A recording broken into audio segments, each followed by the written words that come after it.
بسم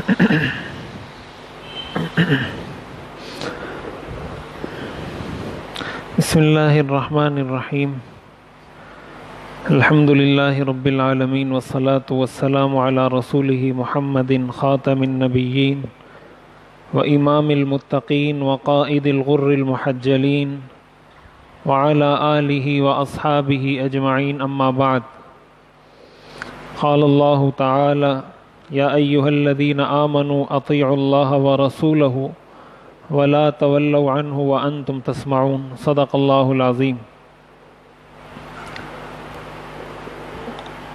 ہم مسلمان ہیں، ہم کلمہ پڑھتے ہیں لا الہ الا اللہ محمد الرسول اللہ۔ ہمارے کلمے کے دو جز ہیں، پہلا جز ہے لا الہ الا اللہ اور دوسرا جز ہے محمد الرسول اللہ۔ اور ظاہر ہے ان دونوں چیزوں پر جب تک انسان ایمان نہیں لائے گا وہ مسلمان نہیں ہو سکتا۔ جب تک وہ اللہ کو وحدہ لا شریک معبود نہیں مانتا اور جب تک حضرت محمد صلی اللہ علیہ وسلم کو اللہ کا رسول اور آخری پیغمبر نہیں مانتا، ایسا شخص مسلمان نہیں ہو سکتا۔ ہم جب یہ پڑھتے ہیں کہ محمد الرسول اللہ، اس کے کچھ تقاضے ہیں۔ تقاضے کا مطلب یہ ہے کہ ہم نے صرف یہ زبان سے کہنا نہیں ہے کہ محمد صلی اللہ علیہ وسلم اللہ کے رسول ہیں، یہ صرف زبان سے کہنے کی بات نہیں ہے، بلکہ اس کا مقصد یہ ہے، اس کلمے کی تعلیم یہ ہے کہ ہم نے جب لا الہ الا اللہ کہا کہ ہم نے اللہ کو معبود مان لیا، اب اس کا مطلب یہ ہے کہ اب اللہ کے جتنے احکام ہیں وہ ہم اسی طریقے کے مطابق ادا کریں گے، اپنی زندگی اسی طریقے کے مطابق گزاریں گے جس طریقے کے مطابق اللہ کے رسول نے گزاری ہے، اس لیے کہ ہمارے رسول وہ ہیں، تو اب اللہ کا حکم ہم انہی کے طریقے کے مطابق ادا کریں گے۔ اور ظاہر ہے حضور علیہ الصلاۃ والسلام کی زندگی یہ دین کا ایک مستقل حصہ ہے۔ حضرت عائشہ رضی اللہ تعالی عنہا سے کسی نے پوچھا حضور علیہ الصلاۃ والسلام کے اخلاق کے بارے میں کہ آپ کے اخلاق کیا تھے، تو حضرت عائشہ رضی اللہ تعالی عنہا نے فرمایا کان خلقہ القرآن، کہ قرآن آپ کے اخلاق تھے، یعنی قرآن کو اگر آپ نے چلتے پھرتے دیکھنا ہے، ایک قرآن ہے جو آپ کے پاس کتابی صورت میں ہے، ایک ہے کہ آپ اس کو چلتے پھرتے دیکھنا چاہتے ہیں، تو عائشہ نے فرمایا کہ حضور علیہ الصلاۃ والسلام کو دیکھ لیں۔ قرآن کریم میں اللہ تعالیٰ نے ارشاد فرمایا وَمَا يَنطِقُ عَنِ الْهَوَىٰ إِنْ هُوَ إِلَّا وَحْيٌ يُوحَىٰ، کہ آپ کی زبان سے کوئی بھی بات اپنی طرف سے نہیں نکلتی، إِنْ هُوَ إِلَّا وَحْيٌ، جب بھی زبان سے بات نکلتی ہے تو وحی ہوتی ہے۔ حضور علیہ الصلاۃ والسلام کی زبان مبارک سے جب بھی بات نکلے گی وہ وحی ہوگی جو اللہ تعالیٰ نے ان کو بھیجی ہے۔ اسی لیے قرآن کریم بھی وحی ہے اور حدیث شریف بھی وحی ہے، قرآن بھی وحی ہے اور حدیث بھی وحی ہے۔ قرآن کو کہا جاتا ہے وحی مطلوب، مطلوب کا مطلب وہ وحی جس کی تلاوت کی جاتی ہے۔ حدیث کو کہا جاتا ہے وحی غیر مطلوب، وہ وحی جس کی تلاوت نہیں کی جاتی۔ وحی دونوں ہیں، لیکن قرآن کی تلاوت کی جاتی ہے، حدیث کی تلاوت نہیں کی جاتی۔ قرآن کریم کے اندر الفاظ بھی اللہ تعالیٰ کی طرف سے ہیں، حدیث کے اندر مفہوم اللہ تعالیٰ کی طرف سے ہوتا ہے، الفاظ حضور علیہ الصلاۃ والسلام کے ہوتے ہیں، لیکن ہوتی وہ وحی۔ کئی مقامات پر مسلمانوں کو یہ حکم دیا ہے اطیعوا اللہ و اطیعوا الرسول، کئی مقامات پر قرآن کریم میں آپ جہاں دیکھیں گے اللہ نے اپنی اطاعت کا حکم دیا ہے، ساتھ ہی رسول کی اطاعت کا حکم دیا ہے۔ قرآن کریم میں اللہ تعالیٰ نے ارشاد فرمایا یا ایھا الذین آمنوا اطیعوا اللہ ورسولہ، اے ایمان والو اللہ اور اس کے رسول کی اطاعت کرو۔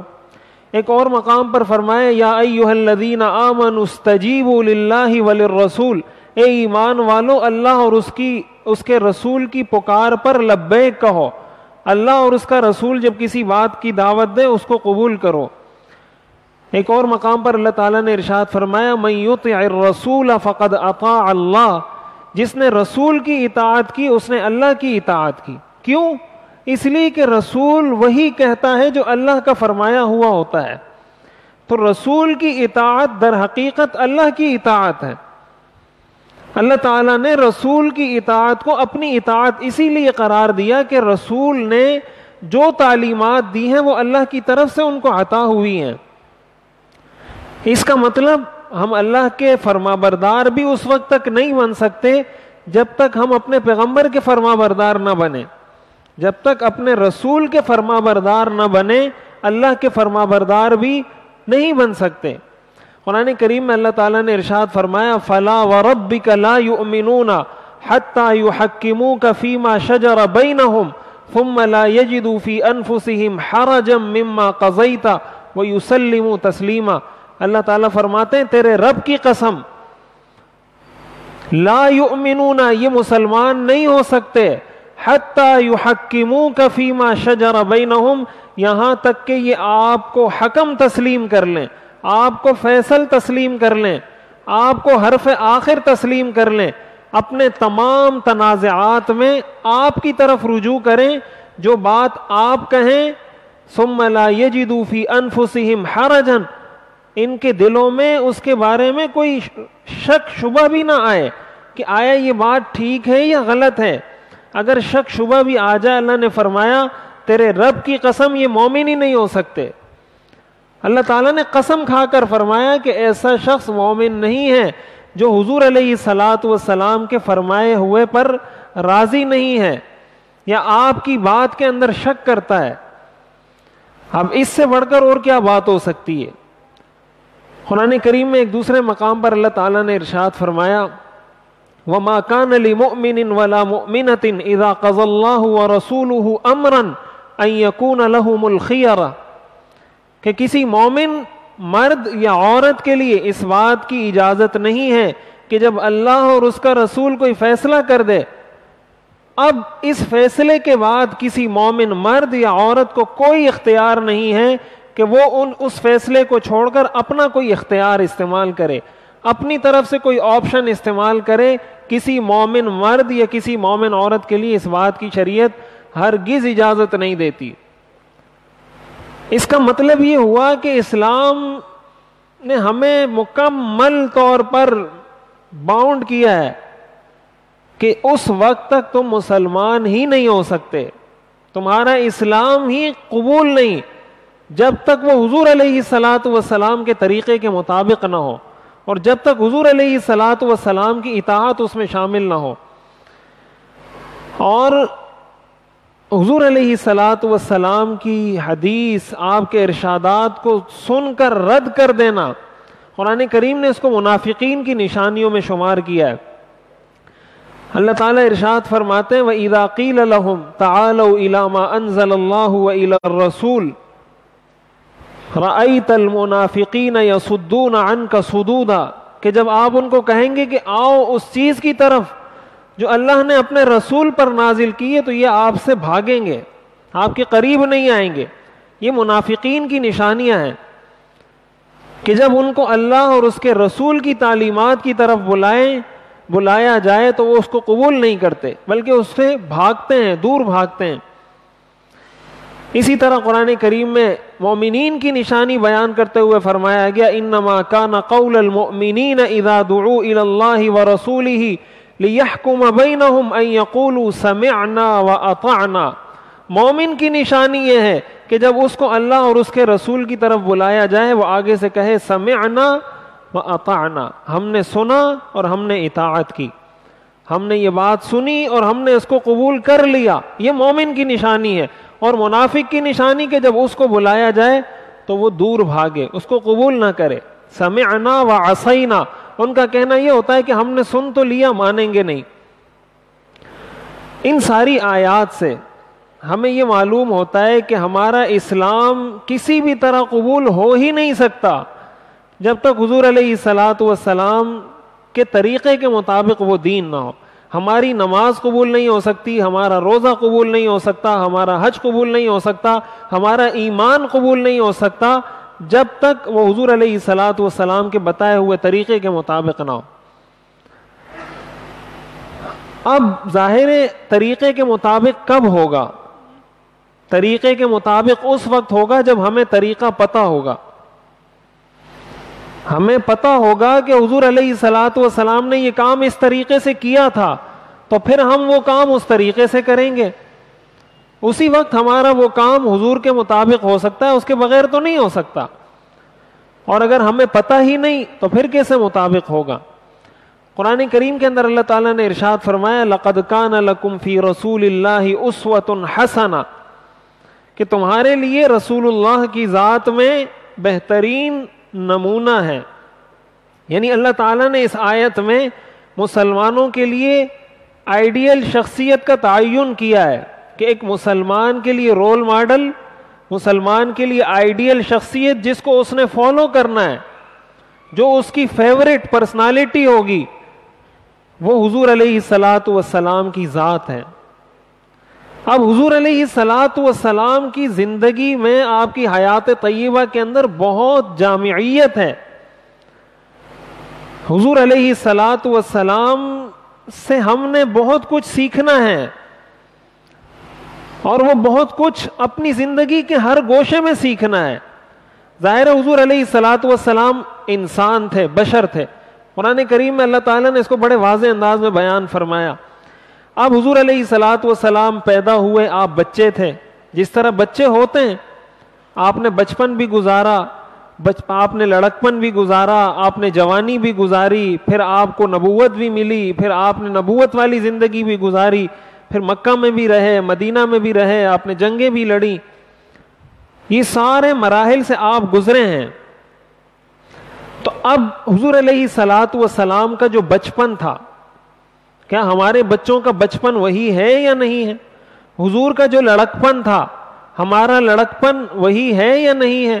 حضور کی جو جوانی تھی, ہماری جوانی وہ جوانی ہے یا نہیں ہے؟ حضور کی عمر جب 40 سال ہو گئی, آیا ہماری زندگی 40 سال میں وہ زندگی ہے یا نہیں ہے؟ یہ اصل وہ چیز ہے جو سیرت سے سیکھنے کی ہے.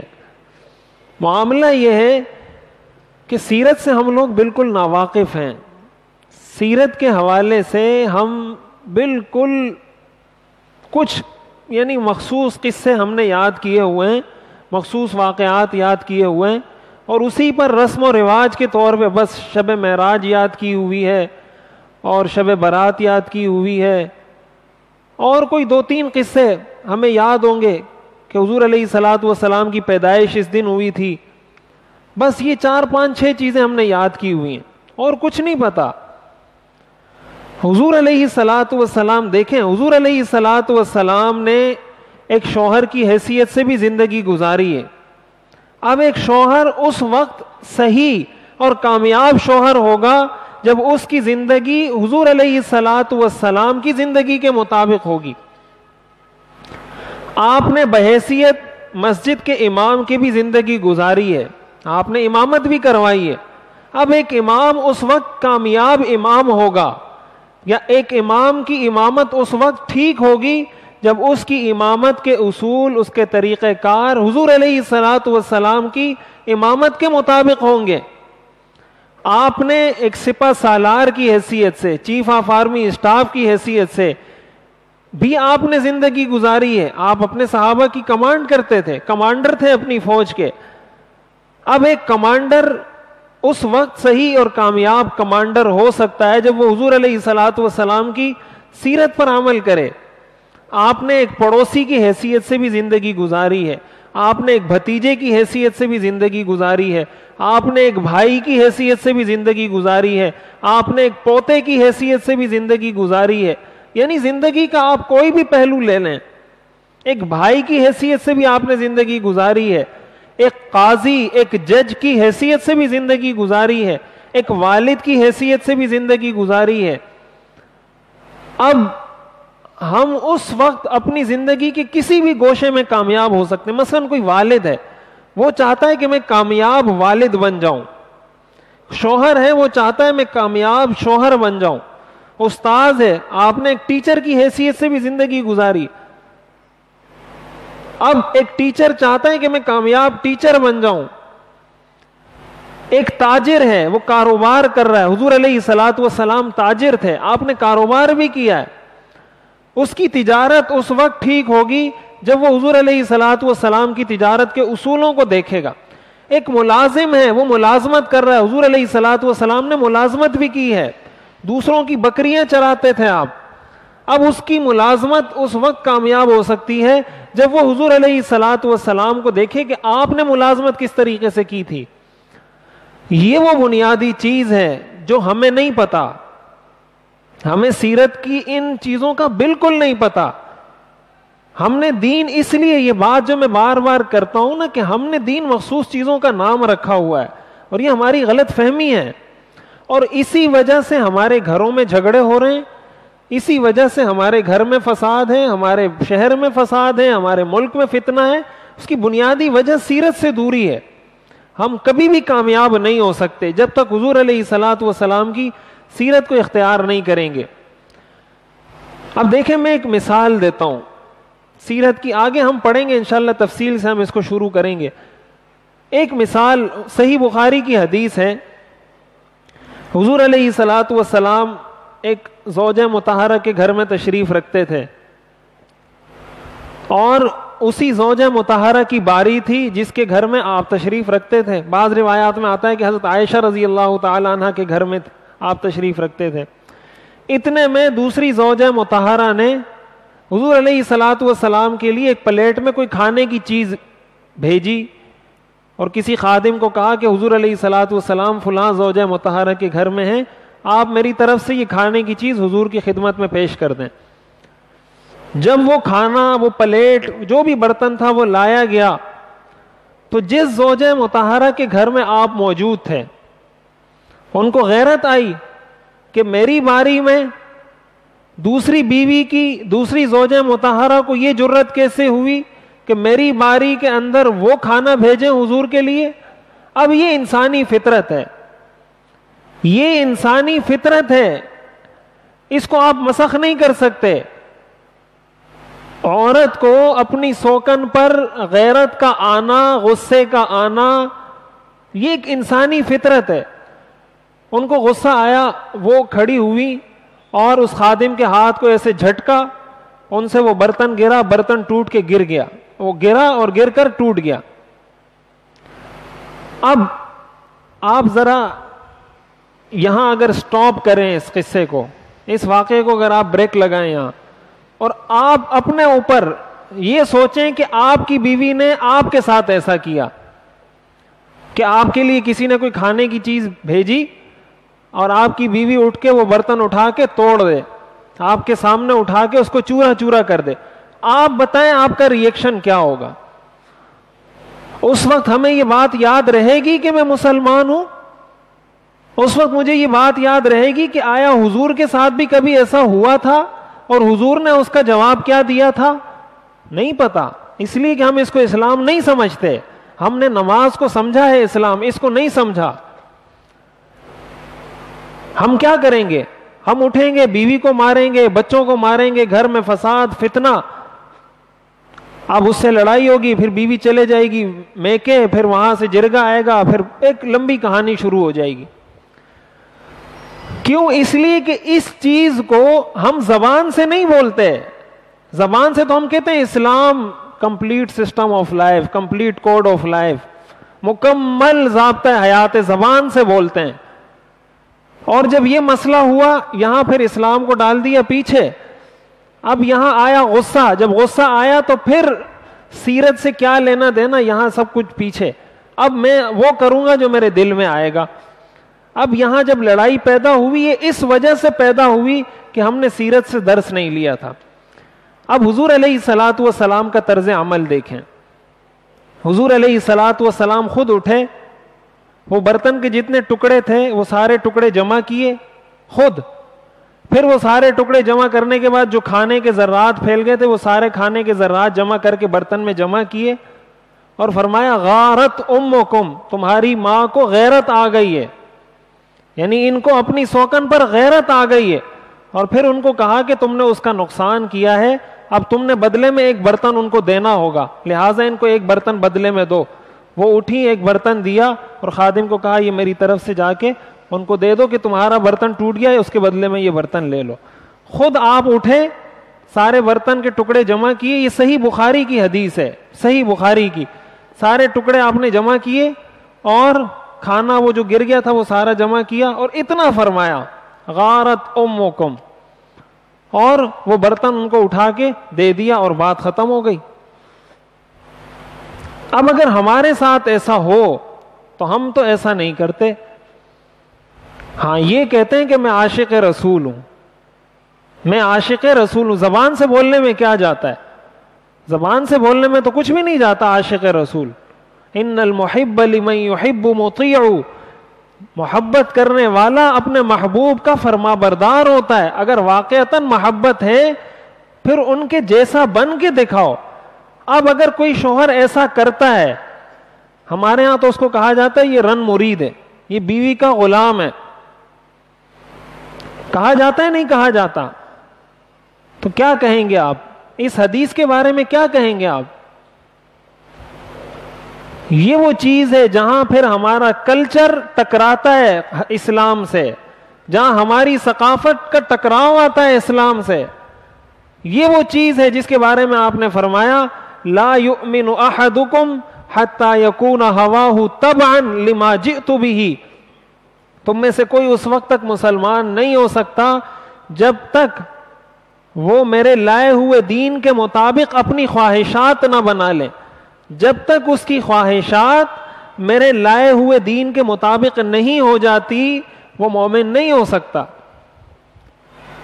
اب یہ وہ چیز ہے، اور اس کے اندر بنیادی درس کیا ہے؟ مثلا یہی واقعہ اگر ہم لیں، اب ہمارے ہاں مسئلہ کیا ہوتا ہے کہ میں اگر یہاں پر امام ہوں، میں یہاں تقریر کر رہا ہوں، آپ سارے بیٹھے ہوئے تقریر سن رہے ہیں، اب میں جاؤں گا گھر تو اب میں چاہوں گا کہ میری بیوی بھی ایسی تقریر سنے میری جیسے آپ سن رہے ہیں.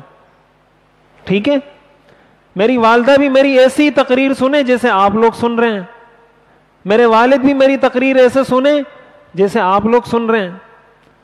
یہ چیز میں بھول جاتا ہوں کہ میں یہاں پر امام ہوں، وہاں پر میں بیٹا ہوں، یہاں پر امام ہوں، وہاں پر میں بھائی ہوں، یہاں پر میں امام ہوں، وہاں پر میں شوہر ہوں، یہاں پر میں امام ہوں، وہاں کسی کا بھتیجا ہوں، کسی کا بھانجا ہوں، کسی کا پڑوسی ہوں. میں کہتا ہوں نہیں میں تو امام ہوں، میں تو سارے لوگ اب جب جاتے ہیں مسئلہ کیا ہوتا ہے؟ کوئی مینیجر ہے کمپنی میں تو کوئی فلاں ہے، کوئی فلاں ہے، کوئی ڈائریکٹر ہے، کچھ بھی ہے، کوئی کونسلر ہے، کوئی ایم پی اے، کوئی ایم این اے. باہر جاتے ہیں لوگ کھڑے ہو جاتے ہیں، گھر میں جاتے ہیں تو بیوی سلام نہیں کرتی ہے. پھر ہماری بات کیا ہوتی ہے؟ کہتے ہیں باہر لوگ میرے ہاتھ چومتے ہیں، باہر لوگ کھڑے ہوتے ہیں، اور یہاں آتا ہوں تو بیوی سیدھے منہ بات نہیں کرتی. بھائی باہر آپ ایم این اے تھے، گھر میں آپ ایم این اے نہیں ہیں، گھر میں آپ شوہر ہیں. شوہر بن کے جائیں وہ کھڑی ہوگی آپ کے لیے. ایم این اے بن کے جب بیوی کے سامنے جائیں گے نا تو پھر وہ بھی آپ کو شوہر کی حیثیت سے نہیں دیکھے گی، ایم این اے کی حیثیت سے ہی دیکھے گی. حضور علیہ الصلوۃ والسلام کی سیرت میں ہمیں یہ چیز ملتی ہے. آپ جب گھر جاتے تھے پھر آپ، حدیث میں آتا ہے کہ آپ اپنے جوتے خود سی لیا کرتے تھے، اپنے کپڑوں پہ پیوند خود لگا لیا کرتے تھے. کیوں؟ اس لیے کہ گھر میں آپ اپنے آپ کو ایک شوہر سمجھتے تھے، گھر میں آپ اپنے آپ کو ایک سرپرست سمجھتے تھے، اور سرپرست سمجھنے کی حیثیت سے، ایک شوہر سمجھنے کی حیثیت سے، ایک والد سمجھنے کی حیثیت سے آپ کام کرتے تھے. لیکن اگر حضور علیہ الصلوۃ والسلام گھر میں جا کر بھی یہی کہتے، دیکھیں اب یہی واقعہ ہے، حضرت عائشہ رضی اللہ تعالی عنہ کا یہ واقعہ ہے. اس کو اگر آپ اس تناظر میں لیں کہ سامنے ایک پیغمبر ہے اور دوسرا ایک امتی ہے، اور امتی اس کے سامنے ایسا عمل کرے تو یہ تو بے ادبی ہے، یہ تو گستاخی ہے. حضور علیہ الصلوۃ والسلام نے تو نہیں فرمایا کہ یہ بے ادب ہے، یہ گستاخ ہے. حضور نے تو نہیں فرمایا. ہم تو کہہ دیتے ہیں میری بیوی بے ادب ہے، میری بیوی گستاخ ہے. وہ پیغمبر ہو کر بھی انہوں نے نہیں کہا. ہم تو ایک دکان کے مالک ہو کر بول دیتے ہیں بیوی کو. نتیجہ کیا ہوتا ہے؟ نتیجہ اس کا یہ ہوتا ہے کہ پھر لڑائی ہوتی ہے، پھر فتنہ ہوتا ہے، پھر فساد ہوتا ہے، اور پھر ہمیں پتہ نہیں چل رہا ہوتا کہ یہ فساد شروع کہاں سے ہوا، اس کی بنیادی جڑ کیا تھی. وہ پتہ اس لیے نہیں چل رہا ہوتا کہ ہمارے سامنے سیرت نہیں ہوتی، سیرت کی کوئی مثال نہیں ہوتی. سیرت جب انسان پڑھتا ہے پھر آپ کو زندگی میں کوئی بھی واقعہ پیش آئے گا. یہ میں نے ایک مثال دی ہے کوئی بھی واقعہ آپ کو پیش آئے گا فوراً آپ کا دماغ خود آپ کے دماغ میں کلک ہوگا کہ حضور علیہ الصلوۃ والسلام کے ساتھ ایسا ہوا تھا, آپ نے اس موقع پہ یہ کیا تھا, لہٰذا میں یہ کروں گا. فوراً آپ کو پتہ چلے گا. لیکن یہ اس وقت جب آپ کو سیرت کا پتہ ہو, وگرنہ سارے کام ہم اپنی مرضی سے کریں گے, نماز آ کے اللہ کی مرضی سے پڑھیں گے تو نماز پڑھ لیں گے, باقی زندگی میں تو سکون نہیں مل سکتا. یہ مطلب ہے قرآن کریم کی اس آیت کا, لقد کان لکم فی رسول اللہ اسوۃ حسنہ, کہ تمہارے لیے آئیڈیل رول ماڈل وہ رسول اللہ صلی اللہ علیہ وسلم ہے. اب حضور علیہ الصلوۃ والسلام کی سیرت کو ایک مسلمان ایک تو اس لیے فالو کرتا ہے, ایک تو اس لیے وہ حضور کی پیروی کرتا ہے کہ آپ پیغمبر ہیں. ہمارا دین مکمل نہیں ہو سکتا حضور علیہ الصلوۃ والسلام کے بغیر. دوسری بات یہ ہے کہ حضور علیہ الصلوۃ والسلام کو اللہ تعالیٰ نے جو شخصیت عطا کی ہے, آپ کی جو کوالٹیز تھی, آپ کے جو کمالات تھے, تو آپ ہر لحاظ سے اس بات کی اہلیت رکھتے ہیں کہ آپ کی پیروی کی جائے. علامہ سید سلیمان ندوی رحمۃ اللہ علیہ نے لکھا ہے کہ جب آپ کسی شخص کو فالو کرتے ہیں, کسی کی آپ پیروی کرتے ہیں, اس کے اندر بنیادی 4 چیزیں ہونی چاہیے. سب سے پہلی چیز جو انہوں نے ذکر کی ہے اس کو کہا جاتا ہے تاریخیت. تاریخیت کا مطلب یہ ہے کہ اس شخص کی تاریخ آپ کے پاس محفوظ ہو. اگر آپ کے پاس اس کی تاریخ نہیں ہے, یا تاریخ تو ہے لیکن یہ پتہ نہیں کہ یہ تاریخ سچی ہے یا جھوٹی ہے, یہ واقعہ سچا ہے یا جھوٹا ہے, اگر یہ آپ کو پتہ نہیں, ظاہر ہے آپ کبھی بھی اپنے آپ کے لیے اس کو رول ماڈل نہیں بنا سکتے. آپ ایک خیالی شخص کو تو رول ماڈل نہیں بنا سکتے. آپ اسی شخص کو بنائیں گے آئیڈیل جس کی تاریخ آپ کو پتا ہو کہ یہ واقعتاً اس کی تاریخ ہے. دنیا کے اندر جتنی شخصیات گزری ہیں, جتنی, تمام پیغمبروں سمیت اور ہر قسم کی فیلڈ کے ماہرین سمیت, حضور علیہ الصلوۃ والسلام کی تاریخ جس طریقے سے محفوظ ہے, دنیا کے کسی اور آدمی کی تاریخ اس طرح محفوظ نہیں ہے. پوری دنیا میں کسی بھی شخصیت کی, کسی بھی پیغمبر کی تاریخ اس طرح محفوظ نہیں ہے. یعنی حیرت ہوتی ہے, آپ حضور علیہ الصلوۃ والسلام کی شخصیت کے جس پہلو کو دیکھنا چاہیں, صحابہ نے آپ کے بال تک گنتی کر کے کیے ہوئے تھے کہ آپ کی داڑھی میں اتنے بال سفید تھے, تعداد گن کے بتاتے تھے. ان جیسی تاریخ. اور دوسرے نمبر پہ بات یہ ہے کہ پھر محدثین نے, سیرت کا ایک بہت بڑا حصہ حدیث کے اندر ہے. ایک تو سیرت کی کتابیں, حدیث کی کتابوں میں سیرت کا ایک بہت بڑا حصہ ہے. مسلمانوں کا ایک فن ہے, ایک علم ہے جس کو کہا جاتا ہے اسماء الرجال. اسماء الرجال کا مطلب یہ ہوتا ہے کہ آپ مثلا, میں یہاں آپ کو بیٹھ کے ایک واقعہ سناتا ہوں کہ حضور علیہ الصلوۃ والسلام کے ساتھ یہ واقعہ پیش آیا. اب میں, اس کو کہا جاتا ہے راوی, روایت کرنے والا, نقل کرنے والا. اب یہ واقعہ میں نے کس سے سنا ہے, اس نے کس سے سنا ہے, اس نے کس سے سنا ہے, اس نے کس سے سنا ہے. محدثین نے اپنی کتابوں میں 5 لاکھ راویوں کے پورے حالات محفوظ کیے ہیں. اور یہ آج کے کمپیوٹر کے دور میں نہیں کیے, پوری دنیا میں اس کی کوئی مثال نہیں ہے کہ پورا بایو ڈیٹا ایک ایک راوی کا محفوظ ہے کتابوں میں. آپ جس حدیث کے, جس راوی کے بارے میں جاننا چاہیں, مثلا 300 سال پہلے جس راوی نے اس حدیث کو روایت کیا تھا, آپ کہتے ہیں مجھے اس کے حالات چاہیے, ابھی آپ کتاب کھولیں آپ کو حالات مل جائیں گے کہ وہ کہاں پیدا ہوا تھا, وہ کس کا بیٹا تھا, وہ کیا کام کرتا تھا, وہ نماز پڑھتا تھا یا نہیں پڑھتا تھا, وہ اس کی معاشرت کیسی تھی, وہ پڑوسی کیسا تھا. ایک ایک چیز محفوظ کی ہوئی ہے. وہ کھاتا کیا تھا, پیتا کیا تھا, اس کے بچے کتنے تھے, اس کی بیویاں سب کچھ محفوظ ہے. یہ تو آج آپ جائیں گے تو نادرا آپ کو آپ کا ڈیٹا دے دے گا. یہ انہوں نے, مسلمانوں نے 1200 سال پہلے محفوظ کر کے رکھا ہوا ہے یہ سارا ڈیٹا راویوں کا.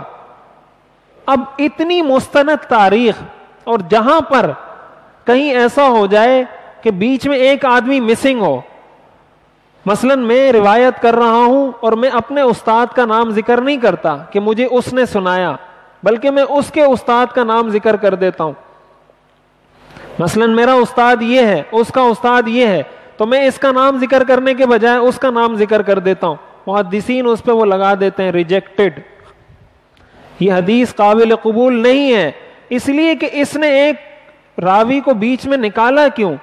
اس نے جو ایک راوی کو نکالا ہے، اس کا مطلب وہ راوی کوئی گڑبڑ ہے، یا تو وہ نماز نہیں پڑھتا تھا، یا تو وہ روزے کا پابند نہیں تھا، یا تو اس کے کھانے پینے میں مسئلہ تھا. اس نے جو بیچ میں ایک راوی کو گرایا ہے اور نام لیے بغیر ڈائریکٹ دوسرے استاد کا نام لیا، اس کا مطلب گڑبڑ ہے. اب یہ ایک شک پیدا ہوا، اس شک کی وجہ سے وہ اس کو ریجیکٹ کر دیتے ہیں. اتنی مستند تاریخ ہے حضور علیہ الصلوۃ والسلام کی ہمارے پاس، ایسی تاریخ دنیا میں کسی کی نہیں ہے. تو اس سے زیادہ ظاہر ہے اگر آپ ایک شخصیت کو آئیڈیل بناتے ہیں لیکن آپ کو پتہ نہیں ہے، یا آپ کو کسی نے قصہ تو سنا دیا لیکن آپ کو پتہ نہیں کہ یہ قصہ ٹھیک ہے یا غلط ہے. حضور علیہ الصلوۃ والسلام کی سیرت کی ہر بات کو جب جو شخص چاہے وہ آسانی سے پرکھ کے بتا سکتا ہے. یہ پہلا کمال موجود تھا کہ آپ کی تاریخ محفوظ ہے اور دنیا میں کسی کی محفوظ نہیں ہے. دوسری اہم بات جو کسی شخصیت میں ہونی چاہیے اس کو فالو کرنے کے لیے، وہ یہ جس کو کہا جاتا ہے جامعیت. جامعیت کا مطلب یہ ہوتا ہے، جس کو ہم یہ کہتے ہیں کہ اس کی زندگی کمپریہنسو ہو، یعنی زندگی کے ہر شعبے میں آپ کو اس سے رہنمائی ملتی ہو. ایسا نہ ہو کہ وہ آپ کو یہ تو بتا دے کہ کاروبار اس طریقے سے کرنا ہے، لیکن اگر آپ اس سے پوچھیں کہ میں نے بیوی کے ساتھ زندگی کیسے گزارنی ہے تو وہ کہے بھائی یہ میری فیلڈ نہیں ہے. مثال کے طور پر آج کوئی شخص ہے جس کے پاس کوئی بزنس سے ریلیٹڈ، فائنانس سے ریلیٹڈ کوئی ڈگری ہے، تو آپ اس کو سمجھیں گے کہ بھائی یہ فائنانس کا ماہر ہے، تو آپ اس کو پیسوں کے حساب کتاب کے بارے میں تو پوچھ لیں گے. لیکن اگر آپ اس کے پاس جائیں، اس کو بولیں یار میرے گھر میں مسئلہ ہے، گھر میں لڑائی ہو گئی، اس کا کوئی حل بتاؤ، تو وہ آپ کو حل نہیں بتا سکتا، اس لیے کہ وہ اس کا ماہر نہیں ہے. وہ آپ کو کہے گا آپ کسی دوسرے آدمی کے پاس جاؤ. کوئی انجینئر ہے، اس کی اپنی مخصوص فیلڈ ہے. کسی نے MBA کیا ہوا ہے، اس کی اپنی مخصوص فیلڈ ہے. حضور علیہ الصلوۃ والسلام کی شخصیت ہمہ جہت ہے. آپ اگر پوچھیں کہ پڑوسی کے ساتھ کیسے رہنا ہے، حضور علیہ الصلوۃ والسلام نے بتایا ہے. آپ پوچھیں رشتہ داروں کے ساتھ، حضور نے بتایا ہے. آپ پوچھیں بیوی کے ساتھ، بتایا ہے. آپ کہیں کاروبار، حضور نے بتایا ہے. آپ کہیں ملازمت، حضور نے بتایا ہے. آپ کہیں عبادت، حضور نے بتایا. آپ پوچھیں جنگ کیسے کرنی ہے، حضور نے سکھایا ہے. وکالت کیسے کرنی ہے، جج کیسے بننا ہے، حکمران کیسے بننا ہے، وزیر اعظم کیسے بننا ہے، صدر کیسے بننا ہے، خلیفہ کیسے بننا ہے، حضور نے کر کے بتایا ہے. اتنی جامع شخصیت کسی کی نہیں ہے حضور علیہ الصلوۃ والسلام کے علاوہ، کہ جن کے اندر یہ ساری چیزیں جمع ہو گئی ہوں اور جس پہلو سے آپ ان کو فالو کرنا چاہیں آپ کر سکیں. یہ بھی حضور علیہ الصلوۃ والسلام کی وہ صفت ہے جو کسی اور میں نہیں ہے. ایک اور کوالٹی ہے جس کو کہا جاتا ہے عملیت. عملیت کا مطلب یہ ہے کہ اس آدمی نے یا اس شخصیت نے آپ کو محض ایک تھیوری نہ دی ہو، ایک نظریہ نہ دیا ہو، بلکہ پریکٹیکل کر کے دکھایا ہو. ایک تو یہ ہے نا کہ کوئی آدمی آپ کو کہہ دے کہ آپ گھر میں اس طرح کر لیں، یہ کر لیں، یہ کر لیں، آپ کامیاب ہو جائیں گے. کاروبار میں آپ یہ کر لیں، یہ کر لیں، یہ کر لیں، کامیاب ہو جائیں گے. پڑوسیوں کے ساتھ اس طرح رہیں، اس طرح رہیں، کامیاب ہو جائیں گے. جنگ اس طرح کریں، یہ کریں، وہ کریں، کامیاب ہو جائیں گے. حضور علیہ الصلوۃ والسلام نے تھیوری نہیں دی ہے ہمیں، تھیوری کے ساتھ ساتھ پریکٹیکل کر کے دکھایا ہے. ہر کام پریکٹیکل کر کے دکھایا ہے کہ نماز اس طرح پڑھنی ہے، روزہ اس طرح رکھنا ہے، حج اس طرح کرنا ہے، زکوٰۃ اس طرح دینی ہے، پڑوسیوں کے ساتھ یہ کرنا ہے، دوست کے ساتھ یہ کرنا ہے، دشمن کے ساتھ یہ کرنا ہے، بطور صدر یہ کرنا ہے، بطور وزیر اعظم یہ کرنا ہے، بطور جج کے یہ کرنا ہے. سب کچھ کر کے بتایا ہے. آپ کو بہت سارے دنیا میں ایسے لیڈر مل جائیں گے جنہوں نے اپنے فالوورز کو ایک تھیوری تو دی ہے لیکن پریکٹیکل نہیں دیا. اس لیے کہ پریکٹیکل میں بہت ساری تھیوریز ناکام ہو جاتی ہیں. بہت ساری چیزیں ناکام ہو جاتی ہیں پریکٹیکل میں. حضور علیہ الصلوۃ والسلام نے اپنی زندگی میں سارے کام کر کے دکھائے ہیں. اس لیے ان وجوہات کی وجہ سے بھی حضور علیہ الصلوۃ والسلام کی شخصیت مسلمانوں کے لیے اس بات کی پوری پوری اہلیت رکھتی ہے کہ ایک مسلمان نے اگر کسی کو فالو کرنا ہے تو وہ حضور علیہ الصلوۃ والسلام کے علاوہ کسی کی شخصیت کو, کسی کی ذات کو فالو نہیں کر سکتا, اس لیے کہ یہ کوالٹیز اور کسی کے اندر موجود نہیں ہیں. اور پھر حضور علیہ الصلوۃ والسلام کی سیرت جب ہم پڑھتے ہیں تو یہ محض کسی شخص کی سیرت پڑھنا نہیں ہے کہ آپ کہیں کہ میں نے ایک شخص کی زندگی پڑھ لی, ان کی بایوگرافی پڑھ لی, شروع سے آخر تک کیا تھا کیا نہیں تھا یہ پڑھ لیا. حضور کی سیرت کا معاملہ یہ نہیں ہے. حضور کی سیرت ایک دین ہے, ایک تمدن ہے, ایک ثقافت ہے, ایک کلچر ہے, ایک مذہب ہے. آپ کی سیرت اپنے اندر پوری ایک ثقافت رکھتی ہے, آپ کی سیرت اپنے اندر پورا ایک دین رکھتی ہے, آپ کی سیرت اپنے اندر پوری ایک تہذیب, پوری ایک ثقافت, پوری ایک زندگی رکھتی ہے. اور حضور علیہ الصلوۃ والسلام نے عرب کے معاشرے میں رہ کر یہ سارا کچھ کر کے دکھایا, اپنے عمل سے یہ ساری چیزیں امت کو سکھائی ہیں. اس لیے حضور علیہ الصلوۃ والسلام کی سیرت کو پڑھے بغیر, اس کو سمجھے بغیر اور اس کی پیروی کیے بغیر ایک مسلمان کے لیے کامیابی کا کوئی راستہ نہیں ہے. تو مسلمانوں کی, ہر مسلمان کی یہ ذمہ داری بنتی ہے کہ وہ حضور علیہ الصلوۃ والسلام کی سیرت کو پڑھے. اس کا فائدہ اس کو یہی ہوگا کہ پھر وہ دنیا میں کبھی مایوس نہیں ہوگا, کبھی پریشان نہیں ہوگا, یہاں آ کے لیے میرے راستے بند ہو گئے, بلکہ وہ آگے چلتا رہے گا. اور اس کو ہر وقت اپنی شخصیت کے بارے میں یہ پتہ چل رہا ہوگا کہ میں اب کس حیثیت سے اور کیا کام کر رہا ہوں. مثال کے طور پر کسی شخص کو اپنی زندگی میں رکاوٹ آتی ہے, آپ کوئی کاروبار کر رہے ہیں, آپ کو رکاوٹ آ جاتی ہے. اب حضور علیہ الصلوۃ والسلام نے بھی تو دین کا کام کیا ہے. حضور علیہ الصلوۃ والسلام کو رکاوٹیں آئیں یا نہیں آئیں؟ کیا کیا رکاوٹیں حضور کو نہیں آئیں؟ کس کس طریقے سے آپ کو نہیں ستایا گیا؟ آپ کا رد عمل کیا تھا؟ آپ کا ریئیکشن کیا تھا؟ اور پھر آپ کی اپنے کام سے لگن کتنی تھی؟ قرآن کریم میں آتا ہے, اللہ تعالیٰ نے ارشاد فرمایا وَلَقَدْ نَعْلَمُ أَنَّكَ يَضِيقُ صَدْرُكَ بِمَا يَقُولُونَ, کہ ہم یہ بات جانتے ہیں کہ آپ کا سینہ بڑا تنگ ہوتا ہے, آپ کو بڑی تکلیف پہنچتی ہے جب یہ لوگ آپ کے بارے میں طرح طرح کی باتیں کرتے ہیں. کبھی کہتے ہیں شاعر ہے, کبھی کہتے ہیں کاہن ہے, کبھی کہتے ہیں مجنون ہے. آپ بتائیں, آپ اگر ایک صحیح تندرست آدمی ہیں اور آپ کو سارے لوگ مل کر مجنون کہنا شروع کر دیں, پاگل کہنا شروع کر دیں, آپ کی دلی کیفیت کیا ہوگی؟ آپ کیا چاہیں گے کہ اس بولنے والے کے ساتھ میں کیا کروں؟ آپ کو یہ کہہ دے یہ تو جادوگر ہے, یہ تو کاہن ہے, یہ تو شاعر ہے. حضور علیہ الصلوۃ والسلام کو کہا, اور ظاہر ہے حضور سے بڑی شخصیت کسی کی نہیں ہو سکتی, لیکن آپ نے ان ساری چیزوں کو کس طریقے سے ڈیل کیا, کس طریقے سے آپ نے ان کو سہا, اور کس طریقے سے آپ پوری قوم کو لے کر چلے.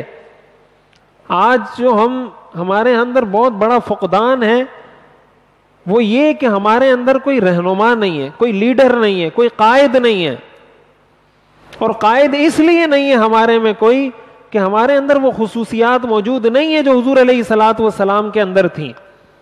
ایک کامیاب لیڈر, ایک کامیاب قائد, ایک کامیاب رہنما اسی وقت کامیاب ہو سکتا ہے جب وہ لیڈر کی وہ تمام کوالٹیز اپنائے جو حضور علیہ الصلوۃ والسلام میں پائی جاتی تھی. پھر اس کو چاہے مشکل پیش آئے, چاہے اس کو رکاوٹ پیش آئے, چاہے لوگ برا بھلا کہیں, اس کو پریشانی نہیں ہوگی. اس لیے اس چیز کی اہمیت کو آج میں نے بس یہی بات عرض کرنی تھی. کل سے انشاءاللہ ہم اس کو پورا تفصیل سے شروع کریں گے. کل جو ہمارا موضوع ہے وہ یہ ہے کہ حضور علیہ الصلوۃ والسلام کس معاشرے میں بھیجے گئے تھے. عرب, جزیرۃ العرب کا محل وقوع کیا ہے, اس کے مشرق میں کیا ہے, مغرب میں کیا ہے, شمال میں کیا ہے, جنوب میں کیا ہے، عرب کن لوگوں کو کہا جاتا ہے، یہ ساری چیزیں، ان کا محل وقوع، جغرافیائی پس منظر، ان کی تاریخ، جب وہ ہمیں پتہ چلے گا پھر اس کے بعد ہمیں حضور علیہ الصلوۃ والسلام کی ساری محنت کا اندازہ بھی ہوگا. لیکن یہ ایک چیز ہم نے ذہن میں بٹھانی ہے کہ ہم نے حضور علیہ الصلوۃ والسلام کی سیرت خود بھی سیکھنی ہے. آپ یقین کریں یہ ایسی چیز ہے سیرت، حضور علیہ الصلوۃ والسلام کی سیرت، کہ ایک مسلمان اگر یہ سیکھ لیتا ہے اس کا اور کوئی نعم البدل نہیں ہے، اور کوئی نعم البدل اس کا نہیں ہے.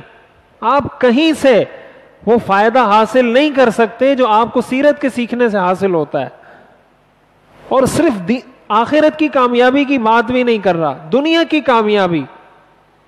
جب آپ دیکھیں گے ایک ایک چیز پر، جب آپ غور کریں گے کہ حضور علیہ الصلوۃ والسلام کا کیا طرز عمل ہے، انسان حیران ہو جاتا ہے. اور یہ ایک آخری بات میں عرض کروں، ہمارے استاذ محترم حضرت مفتی محمود اشرف صاحب دامت برکاتہم فرمایا کرتے ہیں، دور حدیث کی کلاس میں دارالعلوم میں تقریباً 450-500 طلبہ ہوتے ہیں ایک ہی کلاس میں، تو بہت بڑی کلاس ہے.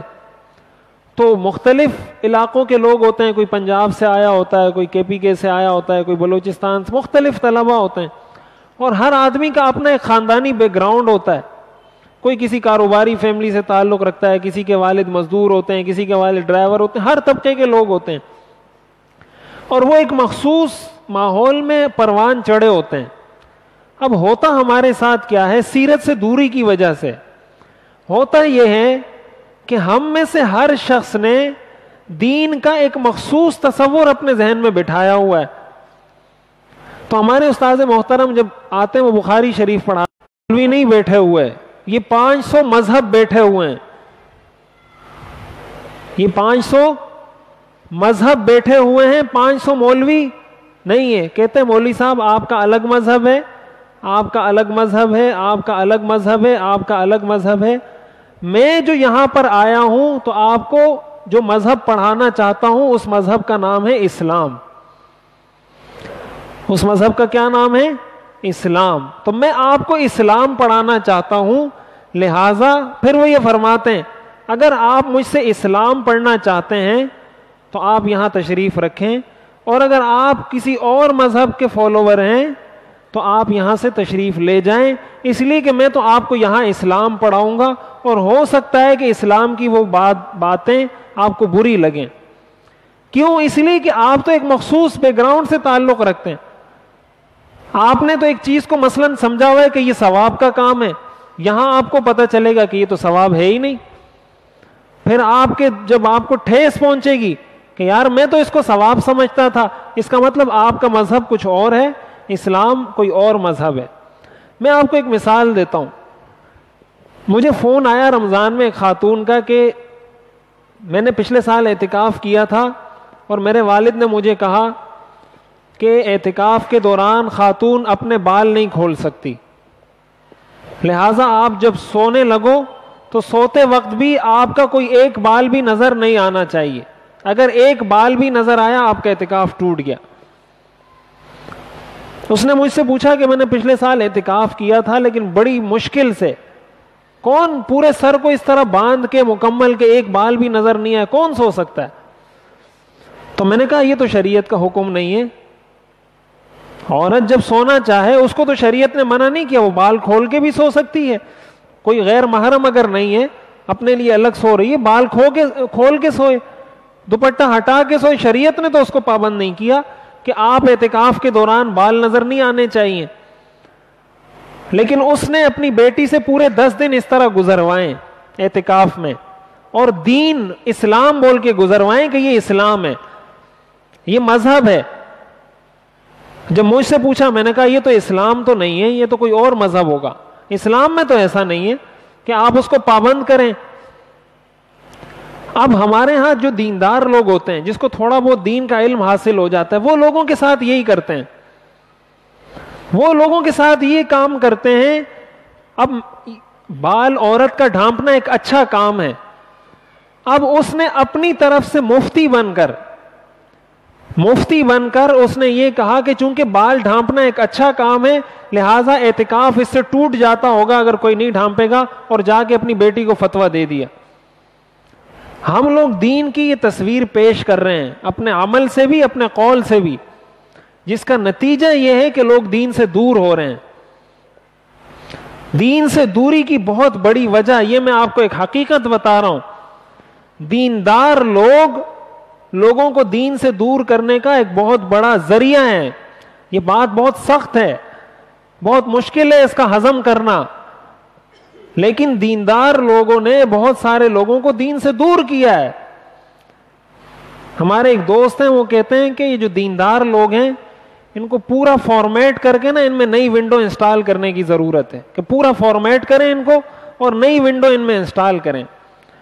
اس کی وجہ یہ کہ اتنی چیزیں ہم نے دین کا حصہ بنا دی ہیں، اتنی چیزوں کو ہم نے لازم، ضروری، واجب، فرض کر دیا ہے کہ جو شریعت میں فرض نہیں ہے. آپ کسی بات پہ، یہ بات میں اکثر کہا کرتا رہتا ہوں، دیکھیں شریعت نے ایک مراتب رکھے، ایک کام ہے جو فرض ہے، ایک کام ہے جو واجب ہے، ایک کام ہے جو سنت ہے، ایک کام ہے مستحب ہے، ایک کام ہے جو جائز ہے. یہ کیٹیگریز ہیں شریعت میں کہ یہ فرض ہے، یہ واجب ہے، یہ سنت ہے، یہ مستحب ہے، یہ جائز ہے. اب شریعت کا معاملہ یہ ہے کہ شریعت ایک فرض کام پر بہت زیادہ سختی کرتی ہے. مثلا نماز فرض ہے تو شریعت بہت سختی کرے گی کہ بھائی نماز ہر حال میں پڑھنی ہے. واجب کا درجہ اس سے تھوڑا سا کم ہے تو اتنی سختی شریعت واجب کے بارے میں نہیں کرتی جتنی سختی فرض کے بارے میں کرتی ہے. سنت کا درجہ اس سے تھوڑا کم ہے تو شریعت سنت کے بارے میں وہ سختی نہیں کرتی جو شریعت واجب کے بارے میں کرتی ہے. مستحب کا درجہ اس سے تھوڑا سا کم ہے، شریعت مستحب کے بارے میں وہ سختی نہیں کرتی جو شریعت سنت کے بارے میں کرتی ہے. اس کے بعد ایک جائز کام ہوتا ہے جو آپ کریں یا نہ کریں، آپ کو اختیار ہوتا ہے. اب ہمارے ہاں معاملہ اس چیز سے خراب ہوتا ہے کہ ایک چیز اگر سنت ہے تو اس کو آپ نے اتنی ہی تاکید سے بیان کرنا ہے جتنی تاکید ایک سنت کے لیے ہے. اگر اس تاکید سے آپ آگے بڑھ جاتے ہیں اس کا مطلب آپ نے اس کو سنت نہیں، آپ نے اس کو واجب بنا دیا. یہ جو جملے ہوتے ہیں نا جو علماء کہتے ہیں کہ یہ چیز ناجائز ہے، یہ چیز حرام ہے، یہ چیز نامناسب ہے، ایسا نہیں کرنا چاہیے، یہ اسی لیے کہا جاتا ہے کہ کوئی چیز حرام ہوتی ہے، کوئی چیز مکروہ ہوتی ہے، پھر کوئی مکروہ تحریمی ہوتی ہے، کوئی مکروہ تنزیہی ہوتی ہے. عام لوگ ان چیزوں میں فرق نہیں کر پاتے، اور فرق نہ کرنے کی وجہ سے ایک چیز اگر مثال کے طور پر مکروہ تنزیہی ہے، مکروہ تنزیہی کا مطلب یہ کہ اس کا نہ کرنا بہتر ہے، کسی نے کر لیا تو گناہ نہیں ہے اس پر، لیکن وہ اس پر اتنی سختی سے نکیر کرے گا، اتنی سختی کرے گا کہ اس کی وجہ سے لڑائی شروع ہو جائے گی. اب یہ لڑائی کرنا حرام تھا اور وہ اس کا کام مکروہ تھا، اس مکروہ کام کو ختم کرنے کے لیے آپ نے خود ایک حرام کام کا ارتکاب کر لیا، اور اس حرام کام کو ہم دین سمجھتے ہیں. اس حرام کام کو جو ہم نے حرام کام کیا ہے ہم کہتے ہیں یہ دین ہے، یہ اسلام ہے. حالانکہ وہ اگر وہ کام کر بھی لیتا کوئی مسئلہ نہیں تھا، آپ نے جو یہ کام کیا آپ نے کبیرہ گناہ کیا. یہ وہ چیز ہے جو ہم لوگ فرق نہیں کر پاتے. یہ چیزیں ہمیں سیرت سے سیکھنے کو ملیں گی، تو اس لیے انشاءاللہ ہم آگے اس پر تفصیل سے بات کریں گے. آج اسی پر اکتفا کرتے ہیں. خلاصہ کلام یہ ہے کہ ہم خود بھی سیرت سیکھیں، اپنے بچوں کو بھی سکھائیں.